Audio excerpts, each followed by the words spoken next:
আজ আমি খুব খুশি হয়েছি। আজ যদি তোমার মা বেঁচে থাকতেন না, উনিও খুব খুশি হতেন। তুমি আমার জন্য অনেক কিছু করেছো বাবা, মায়ের অভাব কোনোদিন বুঝতেই দাওনি। ওই তো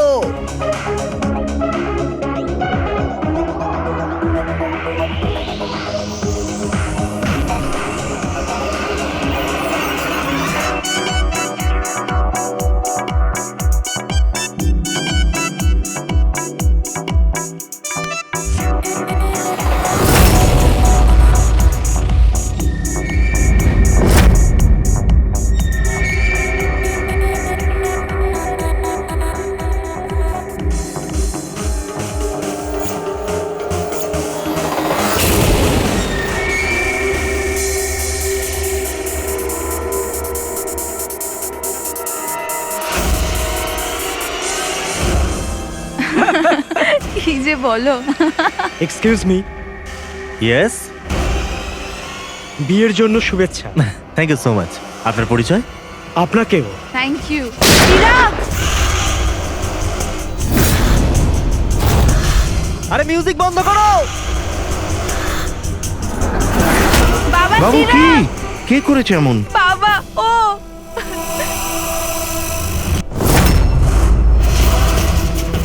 জান, জান।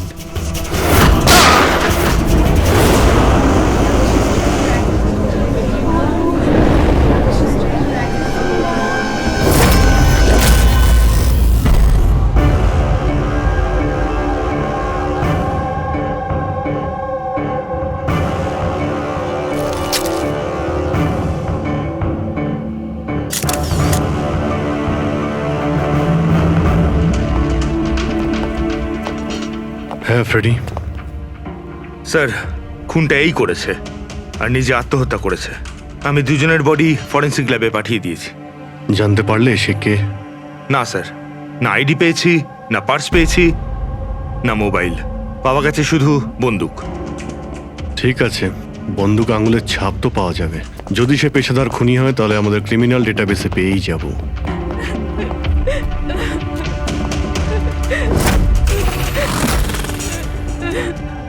আচ্ছা, আপনারা তো খুনিকে পরিষ্কার দেখতে পেয়েছেন। কেউ কি চেনে তাকে? না স্যার, আমরা তো স্যার দেখিনি। কেউ চেনেন না ওকে? মানে ও বিনা নিমন্ত্রণে বিয়ের পার্টিতে এসেছিল? হ্যাঁ স্যার, হতে পারে গুলি যে চালিয়েছে ওকে একতরফা ভালোবাসে এরকম কোনো প্রেমিক হতে পারে। দেখা যাক। বুঝতে পারছি এই সময়টা সঠিক সময় নয় তোমার সাথে কথা বলার জন্য, কিন্তু আমাদের জন্য এটা জানা খুবই দরকারি যে চিরাগকে গুলি কে মারলো। আমি জানি না যে ও কে ছিল। আমি ওকে প্রথমবার দেখেছি। চিরাগও জানতো না যে ও কে ছিল। এলো আর গুলি চালিয়ে চলে গেল। ওর কি দোষ ছিল বাবা? অদ্ভুত ব্যাপার, একজন লোক অচেনা কারোর বিয়েতে ঢুকে তাকে গুলি করে, তারপর সে ওইখানে সুইসাইডও করে। কোনো মেন্টাল প্রবলেম নিশ্চয়ই। মানসিক অবস্থা হয়তো ঠিক ছিল না, আর কিংবা এর জীবনেই হয়তো কেউ কোনোদিন একে ঠকিয়েছিল। যেই হোক, এই খুনের ফটোগুলো সব সোশ্যাল সাইট আর খবরের কাগজে দিয়ে দিই। কেউ না কেউ তো চিনেই ফেল।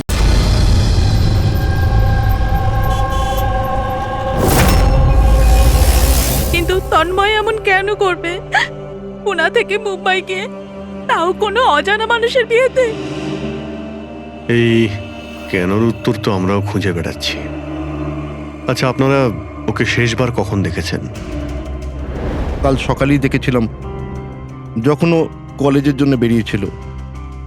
আর যখন সন্ধে পর্যন্ত বাড়ি ফিরল না, তখন আমি ওর সব বন্ধুদের ফোন করেছিলাম, কিন্তু কেউ জানতো না ও কোথায়। আর আজ তাহলে আপনি মিসিং কমপ্লেন লিখিয়েছেন? হ্যাঁ স্যার, এই নিতে সময় বলল যে তন্ময়ের ছবি সোশ্যাল মিডিয়াতে ঘুরছে। ও, আপনারা তন্ময়ের বন্ধু? হ্যাঁ স্যার, শেষবার কবে দেখেছিলেন তন্ময়কে? কাল দুপুর 2টোয়। ওর বিহেভিয়ার কেমন ছিল? একদম নর্মাল ছিল। কেউ বলতেই পারবে না যে ও এরকম কিছু করার কথা ভাবছে। এই এই চিরাগ আর ওর গার্লফ্রেন্ড চেনেন এদেরকে? আগে না। আপনি? না ম্যাডাম। হুম? না ম্যাডাম। তন্ময়কে ওদেরকে চিনতো? না আমরা জানতাম না, তন্ময় ওকে জানতো। খারাপভাবে নেবেন না, কিন্তু তন্ময়ের কোনো কিছু কি প্রবলেম ছিল? আই মিন, কোনো মানসিক সমস্যা ছিল? কোনো মেন্টাল প্রবলেম? স্যার ওই তন্ময় আর ওর গার্লফ্রেন্ডের কিছু মাস আগে ব্রেকআপ হয়ে গেছিল। ও কিছুটা ডিপ্রেশনে ছিল। ডিপ্রেশনে ছিল? হ্যাঁ স্যার, না ভালো করে খেত, না ঘুমাতো, এমনকি আমাদের সাথেও কথা বলতো না, শুধু নিজের ঘরেতেই থাকতো। নিজের রুমে?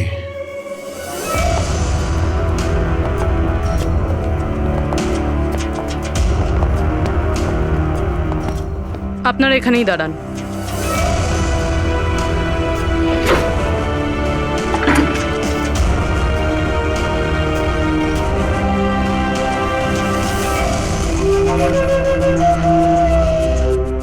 স্যার,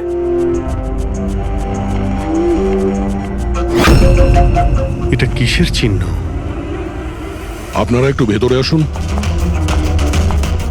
এই বেডের উপরে ছাপটা দেখুন।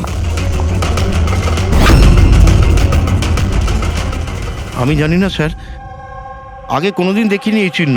স্যার আমরাও দেখিনি। এই তন্ময় বেডে চিহ্ন এঁকেছিল, এই চিহ্নের সঙ্গে এই খুনের আবার কোনো সম্পর্ক নেই তো?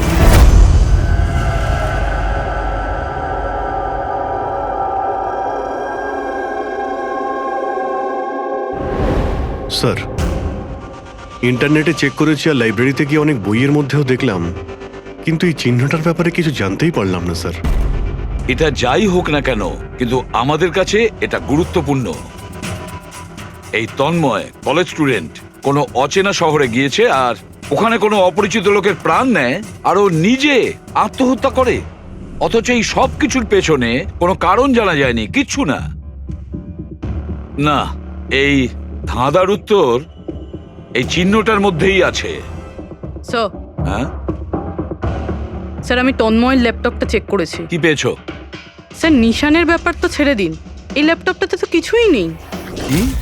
সব ফাইল ডিলিট করে দেওয়া হয়েছে, পুরো ল্যাপটপটা খালি স্যার। আমাদের কাছে রিকভারি সফটওয়্যার আছে, সেটা ট্রাই করে দেখো, যা ডিলিট হয়েছে সব পেয়ে যাবে। চেষ্টা করেছিলাম স্যার আমি, তাহলে? কিন্তু ফাইল এমন ভাবে ডিলিট করা হয়েছে যে রিকভারি সফটওয়্যারও এটাতে কাজ করছে না। এটাই বুঝতে পারছি না, তন্ময় ডিলিট করেছে নাকি অন্য কেউ করেছে। অভিজিৎ, সে যেই হোক না কেন, সে জানতো যে তন্ময়ের মৃত্যুর পর ল্যাপটপটা আমাদের কাছে আসবে, সেই জন্য সব প্রমাণ মুছে দিয়েছে। স্যার, হ্যাঁ, এই দেখুন স্যার, বিয়ে বাড়িতে নিমন্ত্রিত একজন তার নিজের মোবাইল ফোন দিয়ে এটা রেকর্ড করেছিল। মাই গড। স্যার, এ মারা যাওয়ার আগে চোখ বন্ধ করে কি যেন বিড়বিড় করছিল। হ্যাঁ, ফেডরিক, আবার একটু চালাও তো, স্লো মোশনে। হ্যাঁ, যে এরকম একটা কিছু বললো না? স্যার জান, ও জান বলছে স্যার। তারপরে আচ্ছা, তন্ময় কার নাম করছিল? জান? জান নাকি যে দিয়ে শুরু অন্য কোনো নাম?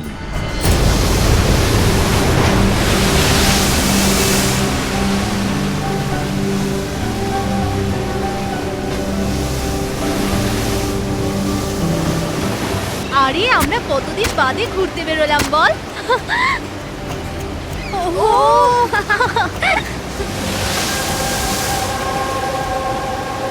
নেহা, কোথায় যাচ্ছিস ওখানে? নেহা, নেহা, নেহা শোন তো। নেহা, নেহা, নেহা।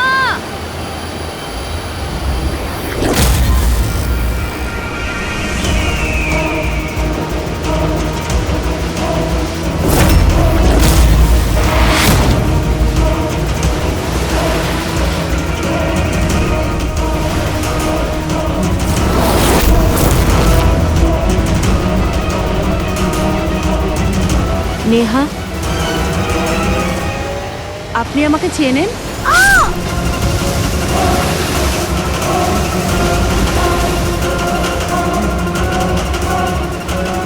নেহা চোখ খোল, নেহা চোখ খোল। কি হয়েছে তোর নেহা? নেহা, ওই মহিলাটা বেড়েছে।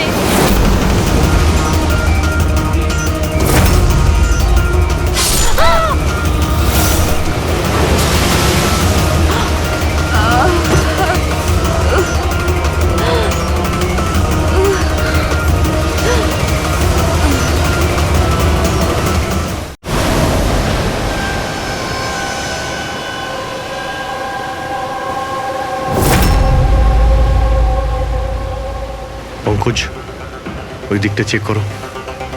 আপনারা একটু পেছনে সরে যান, দেখি প্লিজ, পেছনে সরে যান, সরে যান। পিছিয়ে যান আপনারা, সবাই পিছিয়ে যান প্লিজ। আচ্ছা, এই লাশটাকে প্রথম কে দেখেছিল? আমরা দেখেছি। আপনারা কি? স্যার, আমরা নেহার বন্ধু। এখানে ঠিক কি হয়েছিল বলুন তো? আমরা তিনজন আর নেহা বিচে ঘুরতে এসেছিলাম। ওই যে মহিলাটি আছে না, ওই আন্টি হঠাৎ করে এলো আর ছুরি মেরে দিল ওকে। ছুরি মেরে দিয়েছে? আপনি স্যার, আমি নেহার বয়ফ্রেন্ড বিশাল। এই সব আপনাদের সামনে হয়েছে আর আপনারা এটা বাধা দেওয়ার চেষ্টা করেননি? এসব এমনই হঠাৎ হলো যে আমরা কিছু বুঝতেই পারিনি। ওই মেয়েটা কে ছিল যে ছুরি মেরেছে? আমরা একদম চিনি না ওনাকে, আর নেহাও চেনে না ওনাকে। আচ্ছা, আপনারা কেউ দেখেছেন এনাকে? স্যার, স্যার, স্যার, এরা বলছে যে এরা এনাকে চেনে। আপনি এই মেয়েটাকে চেনেন? হ্যাঁ স্যার, এর নাম সোনিয়া। আমরা যে যোগা ক্লাসে যাই, এও সেখানে যেত। এ অনেকবার আমার কাছে নিজের পরিবার, বাচ্চাদের আর ঘরবাড়ির কথা বলেছে।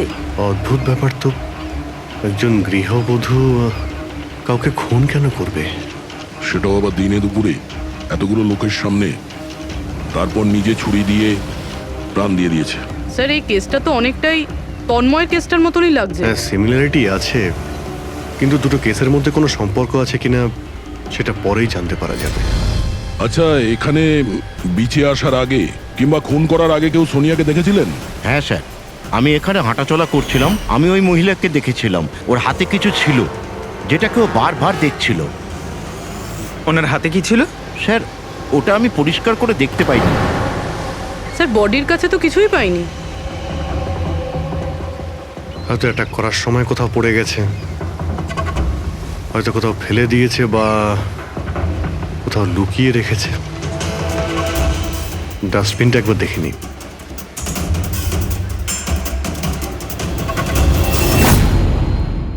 হ্যাঁ পুরবি, কিছু পেলে কি? স্যার, ডাস্টবিন থেকেই ফটোর টুকরোগুলো পেয়েছি, ওটাই জুটছি। 5 মিনিট। ঠিক আছে স্যার। হ্যাঁ স্যার, সোনিয়া যে কলোনিতে থাকে সেখানে গিয়ে জিজ্ঞাসাবাদ করেছি আমরা, কিন্তু ওখানে সবাই বলছে যে ও খুব ভালো আর দয়ালু মনের মহিলা ছিল। এর নাম সোনিয়া। এ অনেকবার আমার কাছে নিজের পরিবার, বাচ্চাদের আর ঘরবাড়ির কথা বলেছে। সে আজকে কাউকে খুন করলো? আরো একটা কথা জানা গেছে স্যার, 7 মাস আগে সোনিয়া 10 বছরের ছেলে কোনো একটা অ্যাক্সিডেন্টে মারা গেছে। তারপর থেকে খুব ডিপ্রেশনে ছিল। এই কেসটা তো একেবারে তন্ময়ের মতন কেস। তন্ময় ওই ছেলেটাকে মেরেছিল, তখনও ডিপ্রেশনে ছিল। তন্ময় আর ওর গার্লফ্রেন্ডের কিছু মাস আগে ব্রেকআপ হয়ে গেছিল। ও কিছুটা ডিপ্রেশনে ছিল।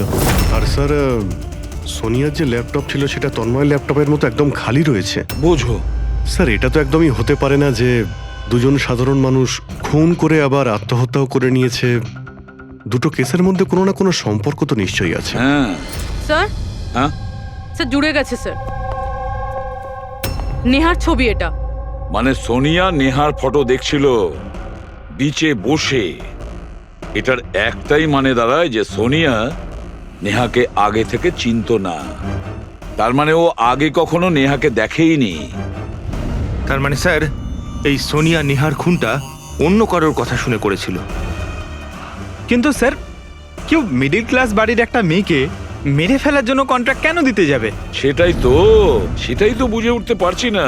সে যেই হোক না কেন, তন্ময়কে কন্ট্রাক্ট দিয়েছিল যে ওই ছেলেটাকে খুন করার জন্য, আর তারপরে সোনিয়াকেও কন্ট্রাক্ট দিয়েছিল নেহাকে মারার জন্য। তবে স্যার এই খুনিকে আমাদের তাড়াতাড়ি ধরতে হবে, না হলে জানি না হয়তো এরকম কাজ করতে আরো অন্য কাউকে বাধ্য করছে।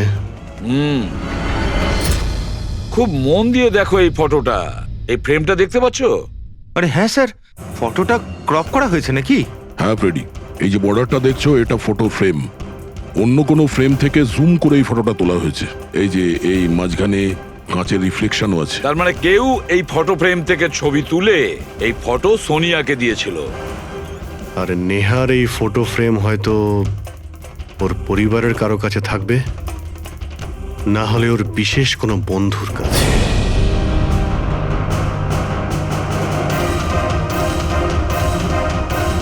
স্যার, দুজন বন্ধুর বাড়িতে তো কিছুই পাইনি। নেহা 3 নম্বর বন্ধুর বাড়িতে দেখা যাক।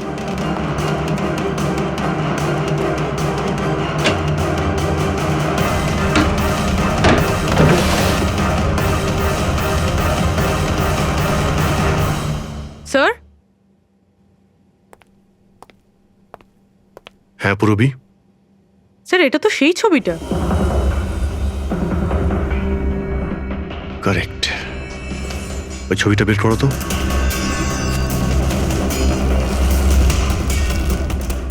ফ্রেমটাও এটাই, আর এই ছাদের রিফ্লেকশনও এতে দেখা যাচ্ছে। তাহলে এই হলো সেই। নেহার খুন তো সোনিয়াই করেছে না? তো আমাদের সবাইকে কেন ডাকা হয়েছে? যদিও নেহাকে খুন সোনিয়াই করেছে, কিন্তু নেহাকে খুন করার জন্য সোনিয়াকে অন্য কেউ কন্ট্রাক্ট দিয়েছিল, অন্য কেউ। আর সেই অচেনা ব্যক্তি এখন এই মুহূর্তে উপস্থিত আছে আমাদের মাঝে। কেউ? সে তুমিও হতে পারো। তুমি তুমি নাকি মায়া তুমি? আমি কেন খুন করব? ও তো আমার বেস্ট ফ্রেন্ড ছিল। এটাই তো আমরা জানতে চাইছি মিস বেস্ট ফ্রেন্ড। কেন তুমি নেহাকে খুন করিয়েছো? হোয়াট? মায়া তুমি? হ্যাঁ, ওর ঘর থেকেই আমরা এই ফটো ফ্রেমটা পেয়েছি। আর এই ফটোটা থেকেই নেহার ফটোটা ক্রপ করে দেওয়া হয়েছিল সোনিয়াকে কন্ট্রাক্ট দেওয়ার সময়। নেহার ছবি তো আমাদের সবার কাছে আছে, আর তাও ফ্রেম করে রাখা আছে। Then why me? সেটা এই কারণে মায়া, বাকিদের কাছে যে ফটোগুলো আছে না, তাতে তোমার ঘরের ছাদ নেই, ছাদের রিফ্লেকশন। তাড়াতাড়ি বলো। আমি মারতে বলেছিলাম নেহাকে, কারণ আমি বিশালকে ভালোবাসি। আর নেহা প্রথম থেকে এই কথাগুলো জানতো। নেহা আমার বেস্ট ফ্রেন্ড ছিল, ও আমার ফিলিংস নিয়ে একটুও ভাবেনি। এরা দুজন বিয়ে করতে চলেছিল। কিন্তু মায়া তুমি এটা কেন করলে? তুমি জানোই তো যে আমি নেহাকে কতটা ভালোবাসি, তাই না? যদি আমি নিজের ভালোবাসা না পাই, তো অন্য কেউ সেটা পাবে না। তার জন্য আমি ইন্টারনেটে নেহা বিশালকে আলাদা করার আলাদা আলাদা উপায় খুঁজতে লাগলাম। একদিন কেউ আমাকে অনলাইন কন্ট্যাক্ট করলো আর বলল ডার্ক ওয়েবে একটা সিক্রেট ওয়েবসাইট আছে, যদি সেখানে আমরা টাকা দিই যে কারুর খুন করাতে পারি। ওই ওয়েবসাইটের নামটা কি? আমি ওয়েবসাইটের নামটা জানি না, কারণ উনি আমাকে বলেননি সেটা। কিন্তু এটা বলেছিলেন যে নেহার একটা ছবি আর 20 লাখ টাকা দিলে আমার কাজ হয়ে যাবে। তার জন্য আমি আমার মায়ের হীরের হারটা বেচে দিয়েছি আর ওনাকে টাকা দিয়ে দিয়েছি। ওই লোকটার সঙ্গে তুমি দেখা করেছিলে? না স্যার, কারণ উনি বলেছিলেন ব্যাগে টাকা আর নেহার ছবি রাখার জন্য, আর আর রাস্তায় রেখে দিতে, আর স্পেশালি বলেছিল পেছন ফিরে না দেখতে। ব্যাস, আমি তো সেটাই করেছি। স্যার, এটা কেমন ওয়েবসাইট যেটা প্রকাশ্যে কাউকে খুন করার কন্ট্রাক্ট নিয়ে থাকে? জানি না, কিন্তু তন্ময়ের বাড়ি থেকে যে চিহ্নটা পেয়েছি ওই চিহ্নের সঙ্গে নিশ্চয়ই এই ওয়েবসাইটের কোনো না কোনো সম্পর্ক আছে। আমায় ক্ষমা করে দিন স্যার, আমার খুব বড় ভুল হয়ে গেছে। আমার নিজের বন্ধুকে মেরে ফেলা উচিত হয়নি। ভুল নয়, তুমি অপরাধ করেছো। ইন্টারনেটে এরকম অনেক কেউ আছে যে তোমাদের মতো বোকাদের কাজে লাগিয়ে টাকা ইনকাম করে। এদের থেকে সবসময় সাবধান থাকা উচিত। আমার ভুল হয়ে গেছে, প্লিজ ক্ষমা করে দিন। মায়া, ক্ষমা করলে আইন তোমাকে করবে, কিন্তু তোমাকে আমাদের সাহায্য করতেই হবে, বুঝেছো?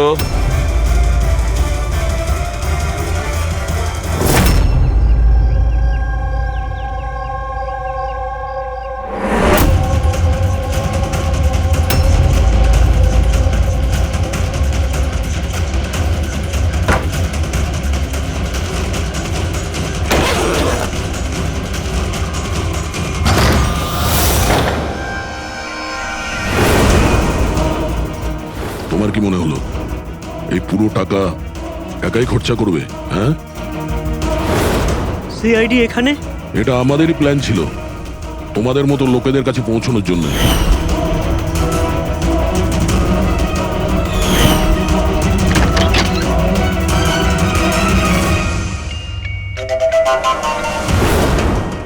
এই, এই এই কি আছে? ছিল এ? মুখ খোল, মুখ মুখ খোলো। খোল। মুখ খোলো। এই এ তো মরে গেল। স্যার, এর নিশ্চয়ই কোনো বস আছে স্যার, ওই ওয়েবসাইটের যারা মানুষকে মারার কন্ট্রাক্ট নেয় স্যার। ও, মনে হচ্ছে এই ভয়েই ও আত্মহত্যা করে ফেললো। একটু দেখো এখানে কিছু পাওয়া যায় কিনা।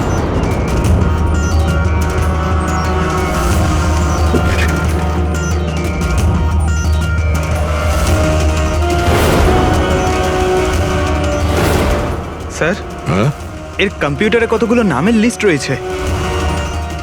এই দেখুন স্যার, এই ডিপ্রেশন রিলেটেড একটা ওয়েবসাইট রয়েছে স্যার, যার মেম্বার এরা ডিপ্রেশনের ব্যাপারে একে অপরের সঙ্গে সব শেয়ারও করেছে। এই ডিপ্রেশনের রুগীদের ডেটা কেন রেখেছে? এই দেখুন স্যার, এই সোনিয়া স্যার, ও লিখেছে যে আমার মেয়ের মৃত্যুর আঘাত আমি সহ্য করতে পারবো না। একটা কাজ করো, স্ক্রল করো নিচে, হতে পারে তন্ময়ও আছে এর মধ্যে। স্যার এই দেখুন, আমার আরতি আমায় ছেড়ে দিয়েছে। আমার এই পৃথিবীতে বেঁচে থেকে আর কোনো লাভ নেই, আমার জীবনে আর কোনো উদ্দেশ্যই নেই। তার মানে কেউ তো আছে যে ডিপ্রেশনে ভোগা লোক দিয়ে এইগুলো করাচ্ছে, ওদের ভুল বোঝাচ্ছে, যাতে এই লোকগুলো অন্য কাউকে খুন করে নিজের জীবন দিয়ে দেয়। পঙ্কজ, একটা কাজ করো, এই লিস্টে যত নাম আছে আমাদের সবার সঙ্গে কন্ট্যাক্ট করতে হবে। লিস্টে নাম অনেকগুলো আছে আর সময়ও কম আমাদের কাছে। চলো। স্যার, ওই লিস্টে যাদের নাম ছিল আমি সবার সঙ্গেই কথা বলেছি, কিন্তু স্যার আমি তেমন কিছু জানতেই পারিনি। একটা মেয়ের ব্যাপারে বলছিলে না, কি নাম ওর? হ্যাঁ স্যার, ওকে পুরবি নিয়ে আসছে। ওকে, আসুন স্যার, এই সেই মেয়ে। ওর স্বামীর মৃত্যুর পর ওই ফোরামে ওই পোস্ট লিখতো। হ্যাঁ স্যার। শোনো, এই সিম্বলটাকে দেখো। স্যার, এটা তো ওই চিহ্নটাই যেটা ওই। দেখুন, আপনি ভয় পাবেন না, এই ব্যাপারে আপনি যা যা জানেন সব বলে দিন। স্যার, অ্যাকচুয়ালি কিছু সপ্তাহ আগে আমার কাছে একটা মেল আসে, যেটায় লেখা ছিল যে কেউ একটা ওয়ার্কশপ করছে, যেটায় তারা ওই লোকগুলোকে সাহায্য করতে চেয়েছিল যারা নিজের কাউকে হারিয়েছে। ও, তো ব্যাস, আমি ওই ওয়ার্কশপের জন্য হ্যাঁ বলে দিয়েছিলাম। তারপরে? তার কিছু সপ্তাহ বাদেই পোস্টে একটা চিঠি আসে, আর আমি ওই ওয়ার্কশপের জন্য বেরিয়ে পড়ি। আর তারপর ওরা আমায় ভ্যানে করে নিয়ে যায়, যেটা একটাও জানলা ছিল না। তারপর আমি একটা অদ্ভুত জায়গায় পৌঁছলাম, আর তারপর ওই ঘরেই আমি এই চিহ্নটা দেখি। এই দুনিয়া একটা নদীর মতো, একটা সমুদ্র, দুঃখের সমুদ্র। আমরা সবাই এখানে সুখের সন্ধানে ঘুরছি, যখন আমাদের একটাই আসল উদ্দেশ্য হলো দুঃখ ভোগ করা। কিন্তু কোনো ব্যাপার নয়, আমি তোমাদের মতো হারিয়ে যাওয়া মানুষদের এই অন্ধকার থেকে দূর ওই আলোতে নিয়ে যাব। আমি তোমাদের সবাইকে শেখাবো যে কিভাবে এই দুঃখের সমুদ্রে খুশির নৌকা চালাতে হয়। তাহলে বলো, তোমরা আমার সাথে আছো? হ্যাঁ, আছি। তোমরা সবাই জানেশের সাথে আছো? হ্যাঁ, আছি। তাহলে মারা যাওয়ার আগেই তন্ময় এরই নাম নিচ্ছিল স্যার। জান, এমন একটা লোক যে মানুষের মধ্যে অন্ধবিশ্বাস ছড়াচ্ছে, আর লোকে ওকে ভরসাও করছে, বিশ্বাসও করছে। স্যার খুব তাড়াতাড়ি ওকে আমাদের ধরতেই হবে। কোথায় নিয়ে গিয়েছিল তোমাকে? তোমার কিছু মনে আছে? না স্যার, ওই ভ্যানে একটাও জানলা ছিল না, তাই আমি কিছু দেখতে পাইনি। অভিজিৎ, এই লিস্টে যতজন লোক আছে সবার সঙ্গে কন্ট্যাক্ট করো। জানি না ওদের পরের শিকার কে হবে আর কে হবে খুনি।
কফি শপ পৌঁছো এখন, এক্ষুনি।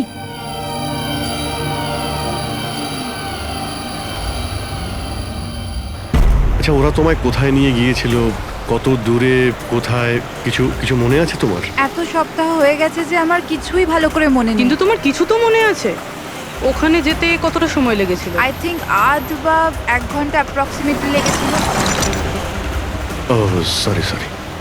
স্যার, আমার আরেকটা জিনিস মনে পড়েছে, যে রাস্তা দিয়ে ওই ফ্যানটা যাচ্ছিল ওই রাস্তা অনেক গর্ত ছিল, আর ট্রেনের আওয়াজও শুনতে পেয়েছিলাম আমি। আচ্ছা, আর যখনই ট্রেনের আওয়াজটা শুনতে পেয়েছিলাম তার কিছুক্ষণ বাদে ভ্যানটা থেমে গেছিল। তাহলে তো আমরা সঠিক রাস্তাতেই এসেছি। এই নাও কফি খাও। আপনি আমাকে এখানে ডেকেছেন?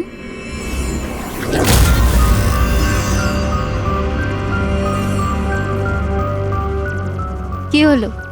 কাজটা মাঝপথে কেন ছেড়ে এলে? আমার দ্বারা এটা হবে না। একটা নিরীহ বাচ্চাকে অনাথ করতে চাই না। আমি না কারোর প্রাণ নেব আর না নিজের প্রাণ দেব। জেনিসকে দেওয়া কথা এত সহজেই তুমি ভুলে গেলে? দুঃখ থেকে তুমি মুক্তি পেতে চাও না? আমি এটা খুব ভালো করে বুঝতে পেরেছি। দুঃখের থেকে মুক্তি পেতে নিজের প্রাণ নয়, বরং জীবনের সমস্যা থেকে লড়াই করে পাওয়া যাবে। এই জন্য আমি ভেবে নিয়েছি, আমি আমার জীবনে নতুন করে বাঁচতে চাই।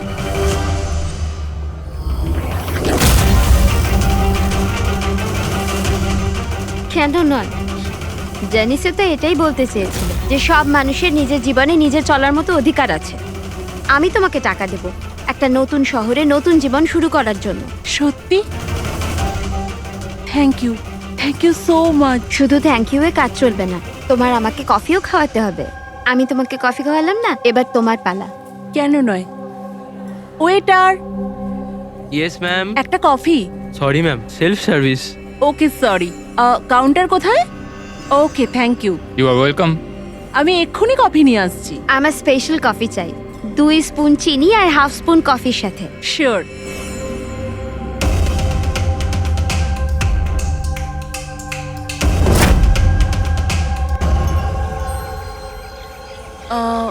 এক কাপ কফি, মিল্ক 1 চামচ, চিনি। কি বলেছিল জিজ্ঞেস করি।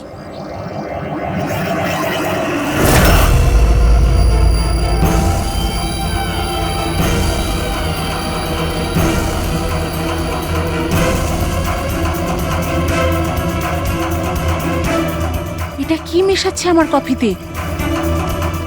নিশ্চয়ই এটা বিষ হবে। এরা এত তাড়াতাড়ি আমাকে মুক্তি দেবে না মনে হয়।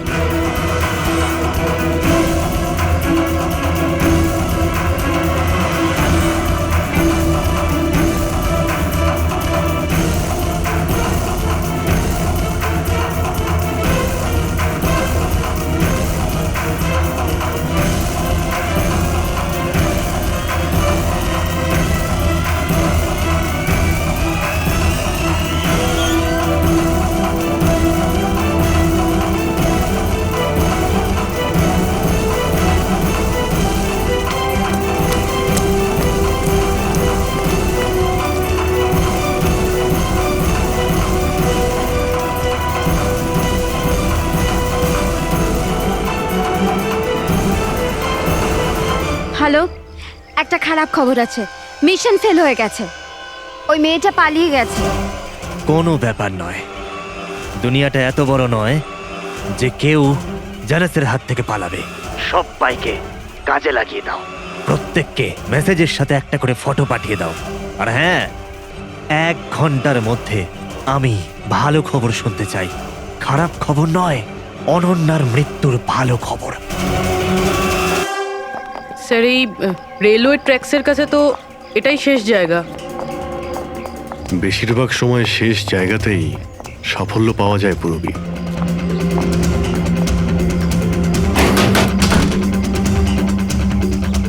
কার সাথে দেখা করতে চান? এই ফার্ম হাউসের মালিককে। মালিক তো বিদেশে থাকে, আমি এখানকার কেয়ারটেকার। তাহলে ফার্ম হাউসটা একবার দেখে নি। বাহ বাহ বাহ, আপনার মালিকের বাংলো তো আরে, খুবই স্যার। সুন্দর। হ্যাঁ, আরে আপনারা দাঁড়ান, কোথায় যাচ্ছেন আপনারা? হ্যাঁ, যদি আপনারা ফার্ম হাউস কিনতে চান তো ভুলে যান, আমাদের সাহেব বিক্রি করবে না। কোনো ব্যাপার না, আমি অন্য ফার্ম হাউস কিনে নেব। আচ্ছা, এখানে কি আশেপাশে আছে কোনো খালি বাড়ি বা কোনো ফার্ম হাউসের মতো? স্যার, 15 মিনিট এগিয়ে গেলে একটা ফার্ম হাউস আছে, ফাঁকাই থাকে। পারলে আপনারা দেখে নিন।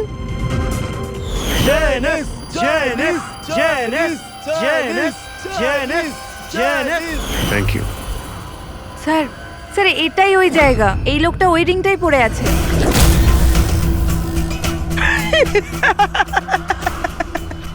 তোমাদের কি মনে হয় আমি তোমাদের চিনতে পারিনি? আরে তোমরা সিআইডি অফিসার, আমি দূর থেকেই তোমাদের চিনে ফেলেছি, বুঝেছো? খুব বড় ভুল করেছো আমাদের চিনে ফেলে। তোর মালিক কোথায় বল, কোথায় পাবো ওকে? আমি জানি না স্যার। ওর পার্টি কোথায় হয়? নিচে এখানকার হল ঘরে হয় স্যার। এর পরের টার্গেট কে? আমি জানি না স্যার। তোরা কাকে খুন করতে চলেছিস? বলছি স্যার, বলছি।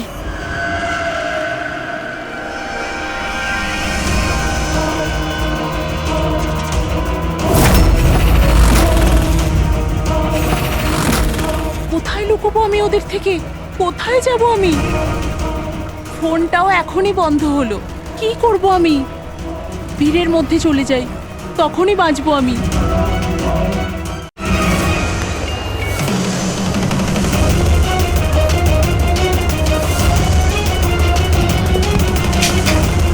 Hello madam. এক্সকিউজ মি, আমার আপনার ফোনটা চাই। দেখুন আমার প্রাণের বিপদ আছে। বিপদ আছে? কিসের বিপদ? দেখুন আমার কাছে সময় খুব কম, প্লিজ আপনার ফোনটা দিন।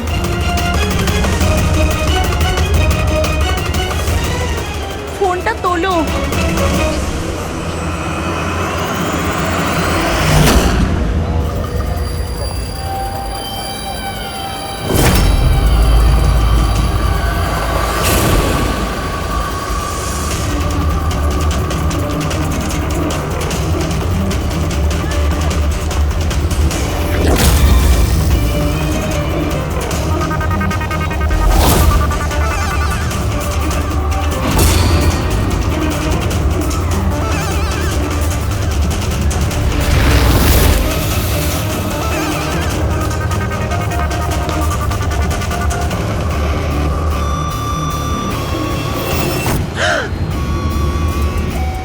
হয়েছে বাবা? এত ঘাবড়ে কেন আছো? আমাকে কেউ মারতে চায়। মারতে চায়? তুমি ভয় পেও না, আমি এখনই সিআইডি কে ফোন করছি। তুমি এখানে কোথাও লুকিয়ে পড়ো।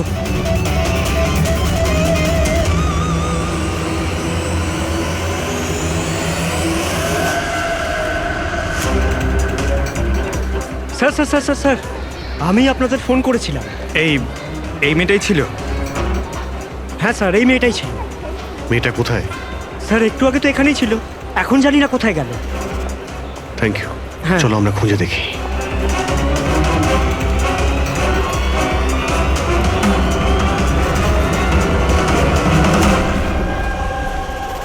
এই শোনো। কি হয়েছে?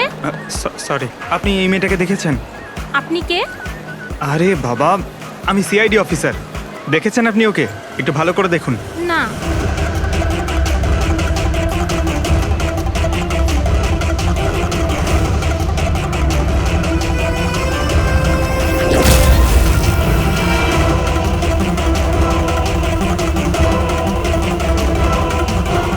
স্যার, কেউ দেখেনি স্যার। গেল কোথায় ও? এক্সকিউজ মি, আপনারা কি সিআইডি থেকে? হ্যাঁ, আমি একটা মেয়েকে দেখলাম, ওর প্রাণের ঝুঁকি আছে। কোথায় ওই মেয়েটা? ও এক্ষুনি বাইরের দিকে গেল।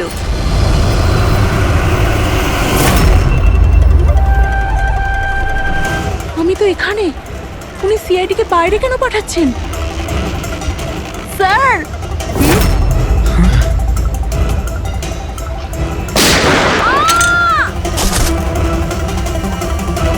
তুমি ঠিক আছো? ওর কার হয়ে কাজ করো তুমি? জানিস কোথায় আছো? হ্যাঁ, তোমরা ওকে আসল জীবনে কেন কখনো স্বপ্নেও খুঁজে পাবে না। তাই স্বপ্নেও পৌঁছতে পারবো না?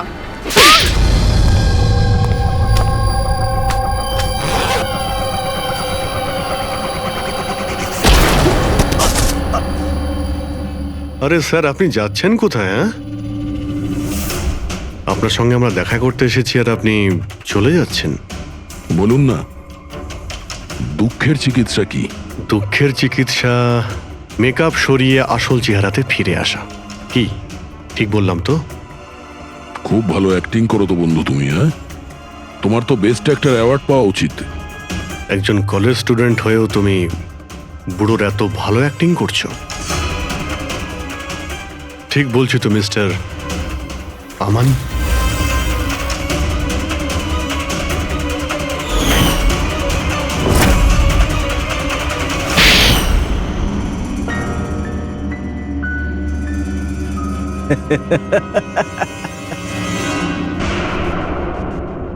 Thank you. হ্যাঁ, ওই যে অ্যাক্টিং এর প্রশংসা করার জন্য। আমি শুধুই কলেজ স্টুডেন্ট নয়, আমি একজন সাইকোলজি স্টুডেন্টও। অনেক বই পড়েছি মানুষদের অন্ধবিশ্বাস নিয়ে।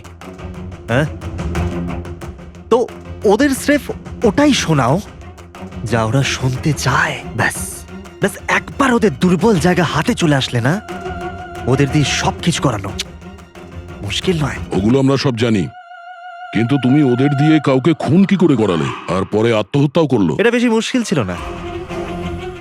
এই যে সন্ত্রাসবাদীরা হয় না, হয়তো ওরাও এটাই করে। ঠিক বলেছ। আতঙ্কবাদীরা জন্ম নেয় না, তাদের তৈরি করা হয়, ব্রেন ওয়াশ করা হয়, যেমন তুমি ব্রেন ওয়াশ করেছো এদের। হ্যাঁ, আমি সবার প্রথমে ডিপ্রেসড লোকেদের লিস্ট করেছি। কেউ নিজের গার্লফ্রেন্ডের চলে যাওয়ার কারণে ডিপ্রেসড ছিল, কেউ নিজের ছেলের মৃত্যুতে দুঃখী ছিল, ইত্যাদি ইত্যাদি। সো ওদের ভেতরে প্রথমেই আত্মহত্যার লুকোনো আগুন ছিল। ব্যাস, আমি তো ওই লুকোনো আগুনের ফায়দা তুলেছি। আর সেটার সুযোগ নিয়ে তুমি নিজের কাজ হাসিল করেছো। আমি তো শুধু ওদের এটাই বিশ্বাস করিয়েছিলাম যে ওই বেচারাদের সাথে ভুল হয়েছে, আর ওদের শুধু আমি ন্যায় বিচার দেব। কিন্তু এরা সবাই তো পড়াশুনো করা লোক ছিল, যারা সঠিক কি ভুল কি তার পার্থক্য বোঝে। তাহলে ওদের দিয়ে কি করে করালে খুব? আরে মুশকিল কি স্যার, এখন ওই সোনিয়ার কথাই ভাবুন না। ওর ছেলের মৃত্যু একটা অ্যাক্সিডেন্টে হয়েছিল, তো আমি ওকে শুধু এটাই বিশ্বাস করেছিলাম যে এমন পৃথিবীতে অনেক লোক আছে যারা এরকম কাজ করে আরামে বেঁচে আছে। তাই আমি সোনিয়াকে এটাই বলেছিলাম যে ওর জীবনের স্রেফ একটাই উদ্দেশ্য, যে এই সব লোকেদের মধ্যে একজনকে মেরে দিক, আরও পরের জন্মে গিয়ে ছেলের সাথে দেখা করতে পারবে। তারপর কি হলো, ও প্রথমে নেহাকে খুন করলো আর তারপর নিজেকেও মেরে দিল। ব্যাস স্যার, এভাবেই সোনিয়ার মতো অনেককেই আমি মিথ্যে প্রতিশ্রুতি, মিথ্যে আশা দিলাম, আর যেটা আমি চাইছিলাম সেটাই ওদের দিয়ে করালাম। আমি জানতাম এই কাজে অনেক টাকা, তো ধরা না পড়ে যায়, এই জন্য আমি ডার্ক ওয়েবে সুপারি নেভার ওয়েবসাইট বানালাম, আর আমি সফলও হলাম। আচ্ছা, আপনারাই বলুন, আপনারা এরকম কত কলেজ স্টুডেন্টকে জানেন যারা এই বয়সে, আমার বয়সে, কোটিপতি হয়ে গেছে? তুমি কতজন কলেজ স্টুডেন্টকে চেনো যারা এই বয়সে জেলের কাল কুঠুরির মধ্যে বসে ফাঁসির জন্য অপেক্ষা করছে? তাদের মধ্যে তুমি একজন। লোকে চোখের জল মোছানো, তাদের দুঃখে তাদের সঙ্গে থাকা ভালো কাজ, কিন্তু এই ভালো কাজেও তুমি লোভের বীজ ঢুকিয়ে দিয়েছো। আশা করি যে তোমাকে দেখে লোক শিক্ষা নেবে আর কোনো অন্ধবিশ্বাসে বিশ্বাস করবে না। তুমি যা করেছো তার শাস্তি তো তোমায় ভোগ করতেই হবে।